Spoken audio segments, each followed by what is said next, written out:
মেয়েরা কলার বাসনা পুড়িয়ে ছাই করে তাতে জামা কাপড় ভিজিয়ে রাখতো, সকালবেলা কাচলে সাদা ধবধবে হয়ে যেত।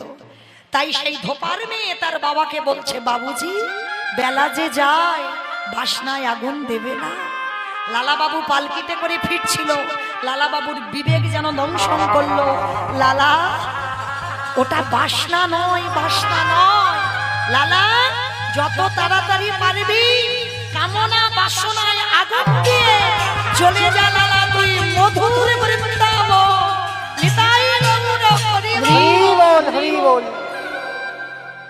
বিষয়ে বৈভব সব ত্যাগ কর, আর সব ত্যাগ করে তুই কৃষ্ণ পাবার জন্য ছুটে যা বৃন্দাবন। তাকিয়ে দেখেন নরোত্তমের দিকে, তাকিয়ে বড় লোক নয়, জমিদারের ছেলে, তার কি পরিণতি হলো? সবকিছু ত্যাগ করে দিয়ে বৃন্দাবন যাত্রা করলো। তাকিয়ে দেখেন ষোড় গোস্বামীর মধ্যে রঘুনাথ দাস গোস্বামী জমিদারের ছেলে হলো। কৃষ্ণ ভুলবার জন্য বাবা বিয়ে দিল রত্নাবতীর সঙ্গে, কিন্তু সেই রত্নাবতীকে বাসর সজ্জায় ফেলে রেখে রঘুনাথ দাস চলে গেল বৃন্দাবন।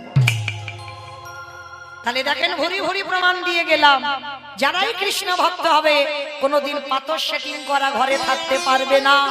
একদিন না একদিন তাকে ওই পাথর সেটিং ঘর থেকে মাটিতে টেনে নামাবে, রাস্তার ভিখারি করে দেবে, দাঁড়ে দাঁড়ে ভিক্ষা করে তোমায় খেতে হবে। তারপরে জানবে তুমি কৃষ্ণ ভক্ত হয়ে তুমি জীবনে সার্থকতা অর্জন করেছো।